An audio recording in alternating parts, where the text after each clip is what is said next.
America's oceans hide secrets darker than any nightmare.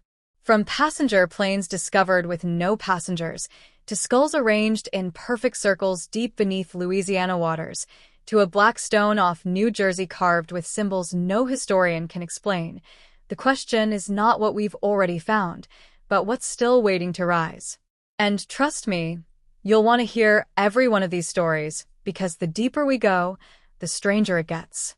But here's the real twist. If you think you can handle the full story, stay with me till the end, and if you want more terrifying mysteries like this, make sure to hit subscribe and drop your thoughts in the comments, because your idea might inspire the next chilling story I uncover. The ocean has always been America's last great frontier, a place where beauty and terror live side by side, and where the water hides things that were never meant to be seen. Imagine standing on a quiet pier in Maine, the waves slapping against the wooden posts, when a fisherman whispers about what he once pulled from the deep. You lean closer, waiting, and he says, not all catches come with gills. Number 1 begins off the coast of Florida, where divers found a perfectly intact passenger plane resting in the sand, its windows clouded with algae. The strange part wasn't the wreck itself. Planes crash, storms swallow them, but the empty seats inside. No bones, no luggage, not a trace of human life. It sat there like it had landed gently, waiting for something or someone to climb aboard. The second story drifts toward California's dark Pacific coast, where a group of marine researchers discovered a giant steel container wedged between rocks. They thought it was junk, tossed from a cargo ship. But when they pried it open, the stench rolled out first. Inside were rows of preserved dolls, each with glass eyes staring upward, hair matted from salt. Locals swore the dolls weren't just decorations, that they came from a long-forgotten case of missing children, their likenesses replicated as a warning, sealed away, then lost at sea. Number 3 takes us north, to Alaska's icy waters, where fishermen dragged up a tangle of chains so heavy it nearly sank their boat. The chains were linked to what looked like a door, iron-plated, thick, reinforced, as if it was meant to keep something locked inside. When they cut it loose, terrified, it sank straight back into the abyss. Not one of the crew ever spoke about it again, except for one man, years later, who whispered that sometimes, on calm nights, he still heard the sound of chains rattling in the waves. The fourth is whispered about in Louisiana Bayous, where murky water hides more than gators. A diver exploring an abandoned oil rig found what looked like a mound of stones piled unnaturally on the seafloor. But as he swam closer, he realized they weren't stones. They were skulls. Human skulls, arranged in perfect circles, layered with barnacles and coral. Some say it was an underwater graveyard, others believe it was a ritual site, too deep for anyone to stumble upon by accident. The diver never went back down.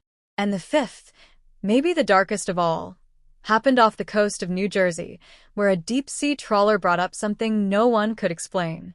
A giant slab of black stone, smooth and carved with markings no historian could identify. The carvings weren't random. They formed a map, or maybe a warning, pointing not to land, but deeper, further out into the Atlantic. The crew stored it away, locked in a shipping yard, but months later, the stone vanished. No one knows where it went, or who took it. But sailors whisper that the ocean took it back, as if it never wanted humans to see it at all. The question is, if the ocean keeps giving these pieces back to us, what is it hiding that we haven't found yet?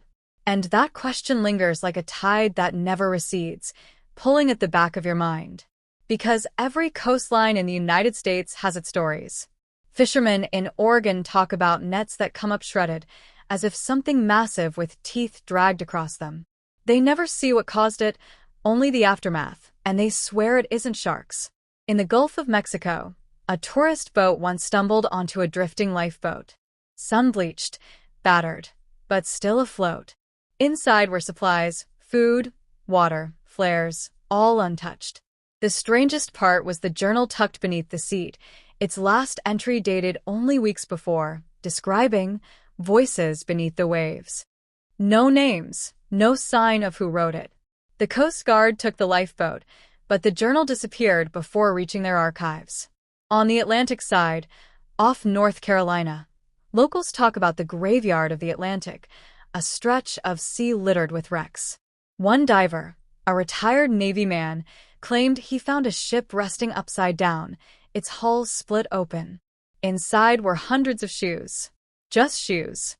No bodies, no cargo, just shoes stacked neatly, as if arranged by invisible hands. He came up shaking, swore never to dive again, but couldn't stop warning others. The sea keeps what it wants. Sometimes it gives back the rest. And maybe the scariest thing isn't what's been found. It's what hasn't. Think about the vastness. The Mariana Trench isn't the only black hole in the Earth's oceans. Imagine what's lying off our own coasts, just a few hundred miles out, waiting. Every piece we drag up, planes without people, containers full of dolls, doors with chains, graveyards of skulls, carved stones, feels like a fragment of a larger puzzle. But if there's a puzzle, that means there's a design. And if there's a design, someone or something put it there. The question isn't just what's hiding in the ocean. It's whether it's waiting for us to find it, or waiting for the right time to come out on its own. And when you think about that, the silence of the ocean doesn't feel like silence at all. Late at night, standing on a beach in New Jersey or Florida, you hear the waves crash and retreat. But sometimes, there's another sound beneath it. A low hum, almost mechanical, almost alive. Sailors call it the deep song. Some dismiss it as the groaning of shifting tectonic plates. Others swear it's the sound of something vast moving under the surface, breathing. There's a Coast Guard recording, leaked for a single night before being scrubbed from every channel, said to capture the sound of a scream echoing from the abyss.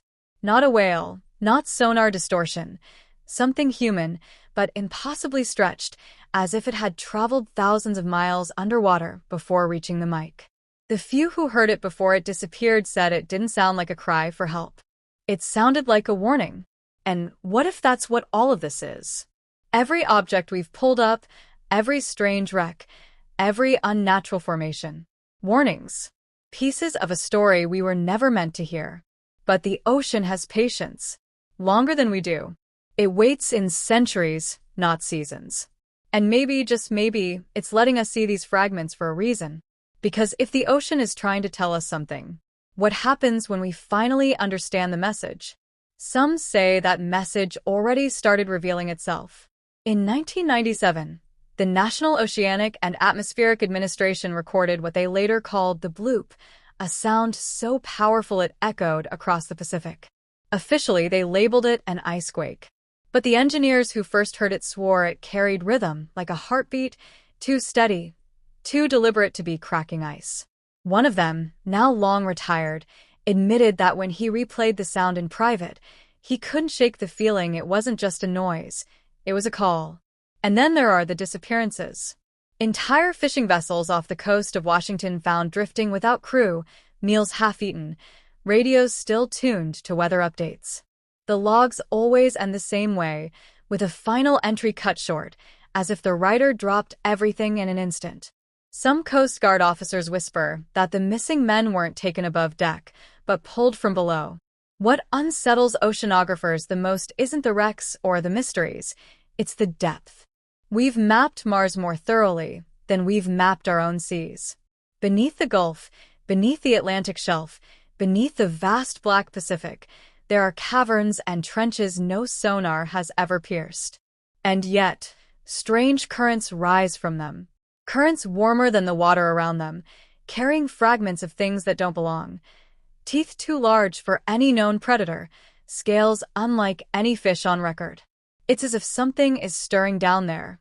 And the worst thought, the one that keeps experts awake at night, is that all of this, the dolls, the skulls, the doors, the stone, the screams, are not random. They're surface ripples. Hints of something bigger. Something that might already be rising. And maybe that's why the old sailors never laughed at the legends. From New England to the Gulf Coast, every dockside bar has its whispers, of glowing eyes breaking the surface on moonless nights, of ships that vanish in calm weather, of shapes moving beneath the water, so large they blot out the stars above. Most folks shrug them off as drunken tales. But when you hear the same details from a fisherman in Maine and a diver in Key West, you start to wonder if they're all seeing the same thing. There's a story from the Oregon coast about a cargo ship in the 1980s that radioed a distress call, reporting a massive shadow rising beneath them. By the time the Coast Guard reached the location, there was nothing. No ship, no debris, not even an oil slick. Just open water, calm as glass, as if the vessel had been plucked clean out of existence. Families were told it sank in a storm, but the weather reports from that night showed clear skies. And then there's the Navy. They'll never admit it publicly, but sailors who've served long enough talk about sonar readings that don't make sense. Objects the size of skyscrapers moving faster than any submarine could travel, then disappearing into depths no machine can reach. Some say the Navy doesn't track these anomalies anymore because they already know what they are. But here's the loop that keeps dragging back anyone who's ever looked too deep into the ocean's mysteries. What if all these finds, the chained doors, the graveyards, the black stone with markings, aren't just relics of the past? What if they're warnings from those who came before us, left behind to tell us one truth we keep ignoring? That the ocean doesn't just hold the unknown. It holds something waiting. And waiting is the one thing it can do better than us. Think about it. Civilizations have risen and fallen on these shores. Native tribes told stories of sea spirits before Europeans ever set sail here. Colonial fishermen spoke of blackwater nights, when the tide pulled back too far, exposing things in the sand that weren't shells or driftwood. Even now, beachcombers in North Carolina sometimes stumble across bones that don't match any known animal, too smooth and curved, like parts of something designed for crushing rather than chewing. In Louisiana, after Hurricane Katrina, locals swore they saw more than debris in the floodwaters. Some claimed massive shapes moved through the submerged streets at night, leaving wakes too powerful for alligators. Of course, nobody wanted to believe survivors still reeling from disaster. But the stories keep resurfacing, always the same detail: yellow eyes, low in the water, watching. And then there's the quiet erasures. Museums receiving strange artifacts pulled from the deep, only for them to vanish into private collections. Divers reporting discoveries to local news, then retracting their stories days later, saying they made it up. Families of lost fishermen receiving letters telling them not to ask further questions. It paints a picture nobody wants to admit out loud. Someone, somewhere, already knows what waits in those depths. The real fear isn't what they know. It's why they're keeping it secret. Because secrets that sit at the bottom of the sea don't stay buried forever. Every storm churns up the past. Every earthquake rattles loose what's been locked away. And every year, more strange things wash up on American shores: barnacle-covered statues, black stones etched with markings, carcasses of creatures no biologist can name. The officials call them whale remains or drift debris, but the locals who see them up close always whisper the same thing: that wasn't a whale. Fishermen in Maine talk about nets coming back torn, as if sliced by blades. Not bitten, not tangled, sliced. In Florida, divers have reported massive tunnels beneath coral reefs, wide enough for submarines, running into the dark where no natural cave should exist.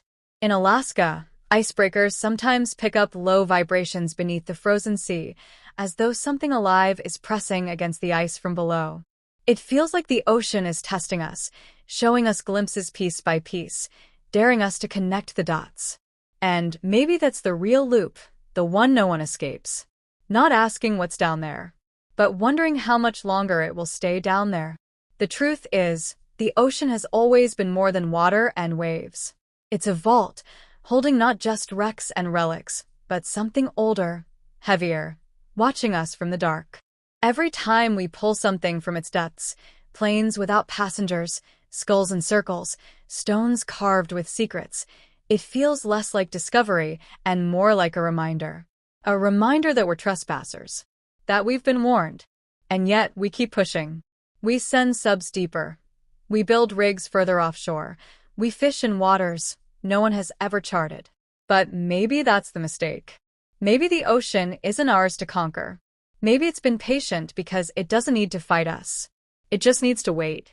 Because one day, when the tide pulls back too far or the waves rise too high, We won't be the ones uncovering the ocean's secrets.